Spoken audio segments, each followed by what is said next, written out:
Olá, pessoal.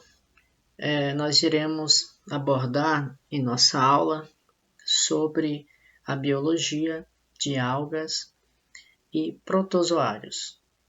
Me chamo professor Ricardo e nós iremos abordar principalmente as características gerais de cada grupo. Primeiramente, no reino protista. Vamos abordar aqui o reino protista. O reino protista primeiramente, ele inclui as algas e os protozoários. Esses organismos, nas classificações mais antigas, eram colocados nos reinos vegetal e animal, respectivamente. Então, vamos observar aqui, né? No reino protista, encontramos os seres uni- ou pluricelulares eucariontes. Os eucariontes, logicamente, a gente considera aqui que já apresentam uma organização celular, diferente dos procariontes. Os protistas produzem, eles não produzem seu próprio alimento, por isso que alguns grupos são chamados heterotróficos, aqueles que não produzem seu próprio alimento. Mas também temos alguns grupos autótrofos, representando aqui as algas que entram como organismos fotossintetizantes. Os pluricelulares não apresentam organização tecidual diversificada. Alguns parasitas, temos também comensais, espécies mutualistas ou de vida livre.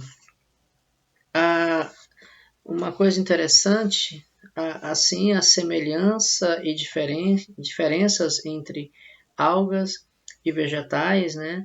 Lembrando que as algas se assemelham às plantas na organização de suas células, que tem parede, por exemplo, celulósica e cloroplastos, na forma de nutrição, que é autótrofa fotossintetizante. Diferente das plantas, entretanto, por ter organização mais simples, né? Grande parte das algas é unicelular. Além disso, as algas multicelulares não possuem tecidos ou órgãos bem diferenciados como nas plantas. Então, é uma característica assim, que a gente deve ficar atento. Características gerais do grupo. Uni- ou pluricelulares, sem tecidos diversificados. Aqui a gente apresenta as características morfológicas. As características gerais são fotossintetizantes, apresentam cloroplastos, onde o grupo, né, vão se encontrar aí no ambiente marinho, né, maior grupo no ambiente marinho, responsável aí pela maior porcentagem do oxigênio atmosférico. Apresentam grande variedade de pigmentos e reservas nutritivas, logisticamente os pigmentos fotossintetizantes, os pigmentos relacionados à coloração e as reservas nutritivas importantes aí para o processo metabólico. Células com parede celular que recoberta de mucilagem, né, uma espécie de gel, que faz parte de alguns grupos aí. As algas, características gerais, né? Principais componentes do fitoplâncton.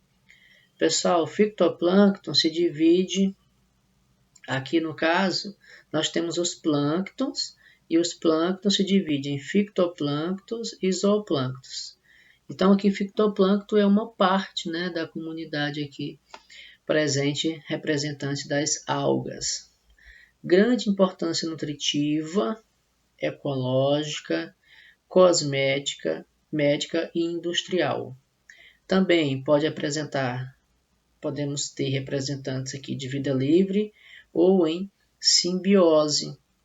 No caso aqui, essa simbiose é mutualística, com os fungos compondo os líquens, né? Então, líquens seria uma associação mutualística de algas com fungos.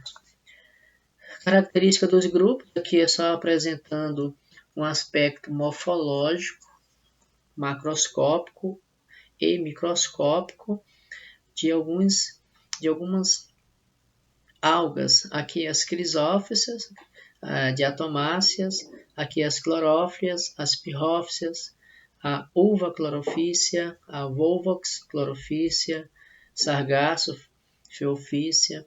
Muitas delas são utilizadas na indústria, tá? E apresentam também importância farmacológica e industrial. Vamos abordar um pouquinho aqui da reprodução, mas nós temos mais algumas características aqui, as rodofícias, as algas vermelhas e as euclinas glaciales, né, são protozoários de água doce. Reprodução assexuada, quais seriam as características aqui?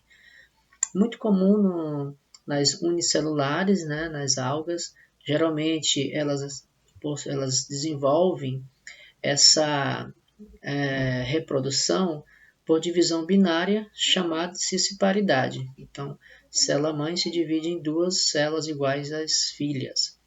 Nas unicelulares ou fragmentação pluricelulares, a reprodução mais simples e rápida, temos aqui um aumento da população em pouco tempo. A desvantagem é que ela não gera variabilidade, né, genética, ou pouquíssima variabilidade genética, uma vez que na reprodução assexuada não ocorre a participação de gametas ou troca de gametas. Já a reprodução sexuada ocorre em vários tipos de reprodução, desde a conjugação. Conjugação também aqui está presente nas bactérias, como troca de material genético, até a formação de gametas móveis. Tipo de reprodução pode ser usado como critério de classificação, pode apresentar alternância de gerações, tá? As algas verdes, as pardas e as vermelhas. A gente observa aqui na alternância de gerações, a gente tem uma fase aqui de pólipo, parecido com a fase de pólipo ou de medusa, mas aqui na alternância de gerações, que envolve uma fase haploide, né, e outra diploide, uma sessile e outra móvel. O tipo de reprodução pode ser usado como critério de classificação. E qual que é a vantagem aqui da reprodução sexuada? Gera variabilidade genética. Com isso, a variabilidade genética, nós vamos ter uma sobrevivência maior dessa população e uma capacidade bem maior em relação ao ajustamento colonial, que é a capacidade adaptativa. A importância, né? A importância desse grupo. Já falamos um pouco, mais de forma geral. São produtores das cadeias tróficas aquáticas. Então, as cadeias tróficas, elas vão trocar e vão transferir nutrientes desde os produtores até os consumidores.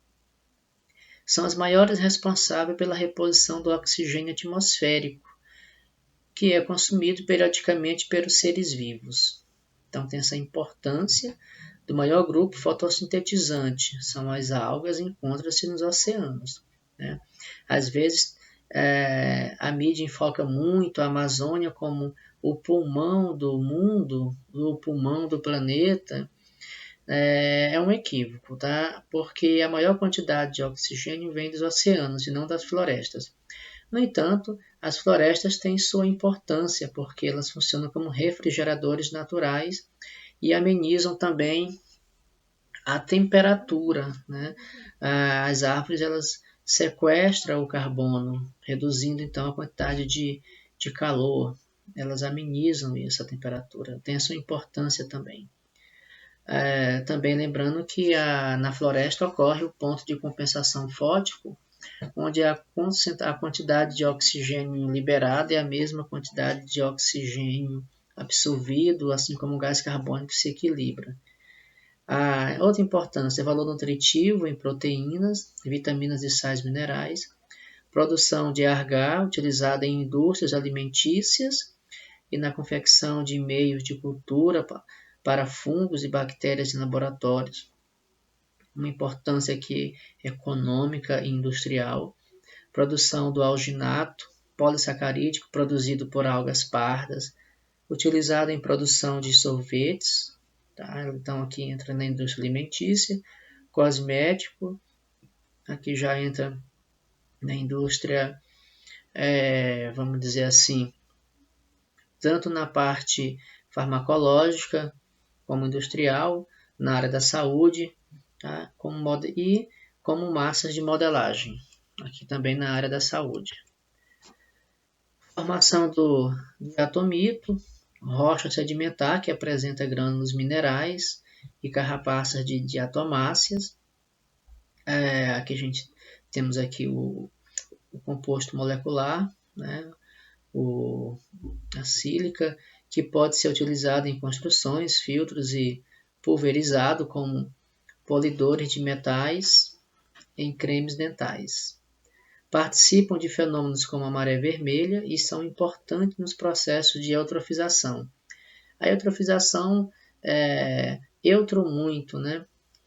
Seria um excesso de nutrientes, por exemplo, nitrogênio, fósforo e potássio em ambientes aquáticos e suas consequências. E produção do biocombustível.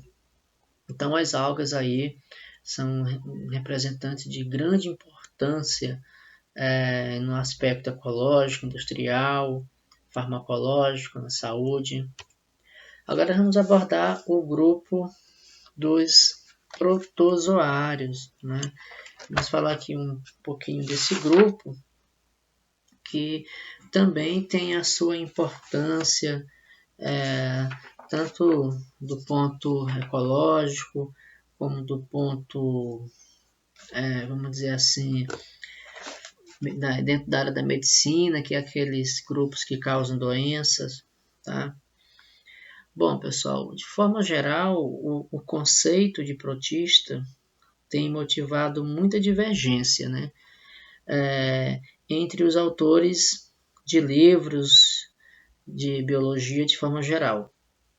Até porque a ideia de protista tem evoluído muito nos últimos anos, né? Os protozoários são organismos inferiores, unicelulares eucariontes, ou seja, mostrando em sua organização celular um núcleo bem individualizado, dotado de cariomembrana, que por suas características representam aqui em meio termo entre animais e vegetais. A membrana celular não possui nestes seres qualquer reforço celulósico, mas pode ter impregnações de outras substâncias. O citoplasma já possui algumas estruturas membranosas, como o retículo endoplasmático, mitocôndrias, plastos. Embora todas essas estruturas,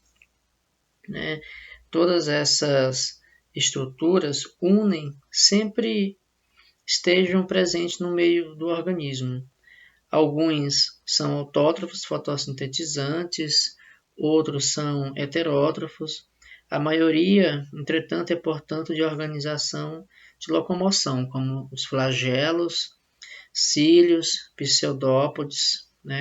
O reino protista compreende o filo protozoa, que é os protozoários, os euglenófitas, as euglenas, as crisófitas, algas diatomáceas, as pirrófitas, chamada de dinoflagelados, com exceção das crisofitas. Os outros 3 filos eram até pouco tempo estudados em zoologia. As crisófitas se encaixam na botânica.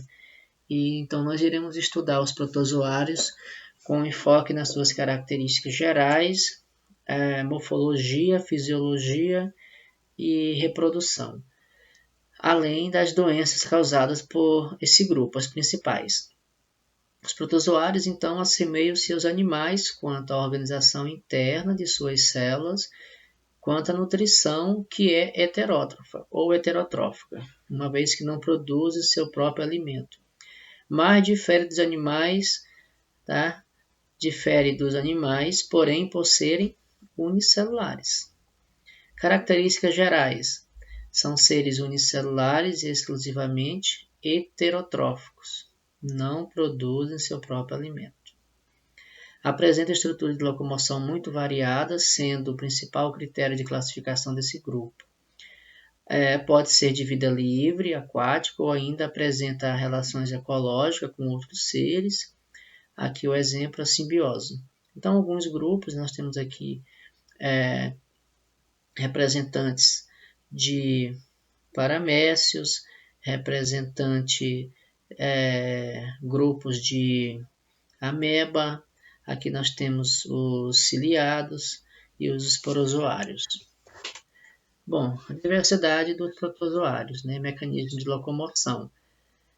Com relação ao mecanismo de locomoção, você pode observar na morfologia critérios de flagelos, critérios de cílios, e critérios de falsos pés, chamados de pseudópodos, principalmente aqui na Entamoeba proteus, um protozoário comum de água doce.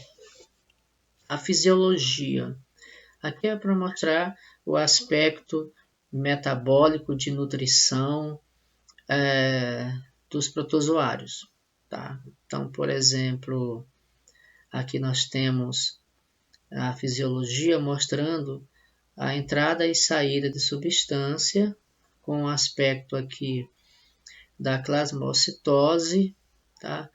A gente observa aqui uma eliminação de substância, tá? Uma excreção.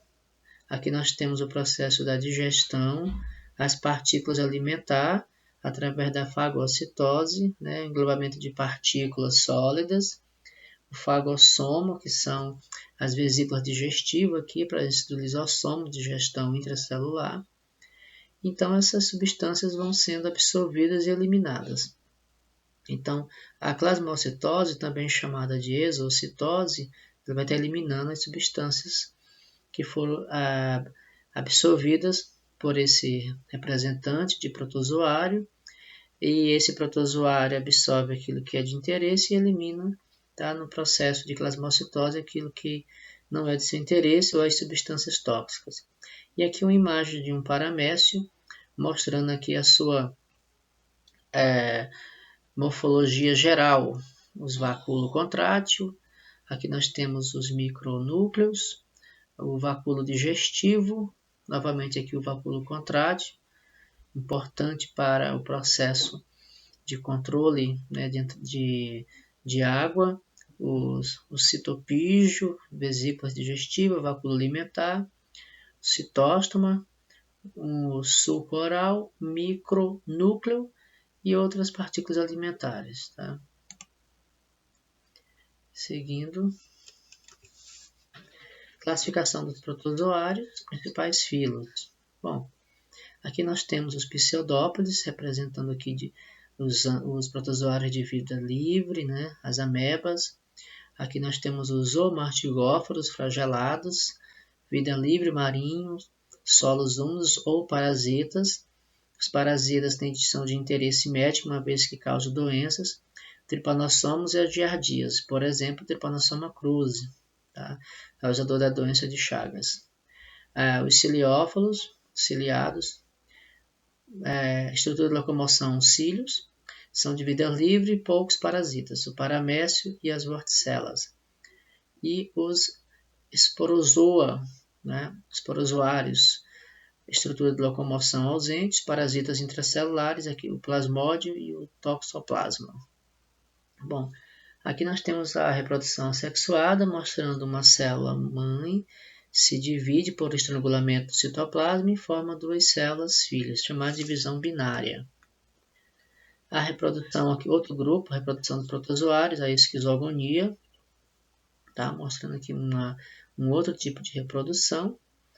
Também processo que ocorre aqui nesse grupo, e um tipo de reprodução de interesse médico também na questão da causadora de alguns grupos de doenças.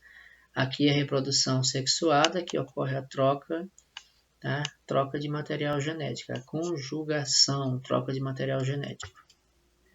Algumas doenças causadas por bactérias, as mais comuns, não são todas. A amebíase, Causador, a entamoeba histolítica, filosacordina. Sintomas da amebíase, popularmente chamada ameba. Diarreia com sangue e muco devido a lesões na parede intestinal. Forma de contágio, ingestão de alimentos, verduras, frutas ou água contaminada por cistos e protozoários. Outra doença, doença de Chagas, agente causador Trypanosoma cruzi, filoflagelata. Sintomas, insuficiência cardíaca devido a lesões na musculatura do coração. Então, popularmente é conhecido como doença do coração grande, por conta de lesionar o músculo. Forma de contágio, picada de barbeiros ou chupanças, no caso a fêmea, que é hematófaga, que se alimenta do sangue, e esse sangue serve para nutrir, né, seus ovos, precisa da proteína. Os insetos no grupo dos hemípteros, aqui no caso dos barbeiros, os percevejos, os principais transmissores são do gênero Triatoma ou Triatomíneo. A malária ou febre terçã benigna, agente causador Plasmodium vivax, filo Sporozoa. Os sintomas febres e mal-estares, ciclo de vida das substâncias tóxicas liberadas pelo protozoário no sangue. A forma de contágio, picada do mosquito prego, um pernilongo, pertencente ao gênero dos anófilos. E a tricomoníase, tricomonas vaginalis, corrimentos, infecções na uretrais e uretrais. E a forma de contágio, né, através de relações sexuais com homens transmissores ou pelo uso de instalações sanitárias ou objetos contaminados. Então aqui é mais para abordar o grupo dos protozoários de, vamos dizer assim, causadores de doença que tem um interesse médico. Então, de forma geral, nós abordamos sobre as características das algas e dos protozoários. Até a próxima.